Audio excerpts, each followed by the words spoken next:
అబ్రహాముకి, యాకోబుకి, ఇశ్రాయేలుకి నువ్వేం చెప్పావు? నీ సంతానం ఇసుకరేణువులో విస్తరించబడుతుంది, భూమి మీద వారు దీవించబడతారు, వారు గొప్పవారు అవుతారు, అన్ని స్వతంత్రించుకుంటారని చెప్పావు కదా. వారికి ఇచ్చిన ప్రమాణమును బట్టి అనగానే దేవుని మనసు సంతప్పడి వెనక్కి వచ్చేసాడట. అందరితో చెప్దాం, యేసయ్యా నీవు శాపగ్రస్తుడమైంది, నీవు దరిద్రుడమైంది, నాకు విడుదల ఇవ్వటానికి, నేను ధనవంతుడిగా ఉండటానికే, ఐశ్వర్యం నీ వలనే, ఘనత నీ వలనే, అది నాకు జరగాల ప్రభా. ఈ రోజు వరకు ఏదేది ఆగిపోయిందో ఆ బ్లెస్సింగ్ రిలీజ్ అవును గాక.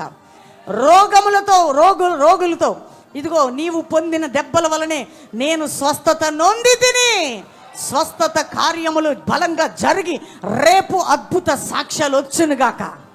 రెండవదిగా, నేను పాపిని అంటున్నారు. నీ పాపం ఆయన శరీరం మీద వేసుకొని మ్రాను మీదకి ఎక్కాడు కాబట్టి యేసయ్య నీ మీద పాపం అనే శిక్ష లేదు, కొట్టివేయబడింది కాబట్టి నీకు పాపానికి సంబంధం లేదు.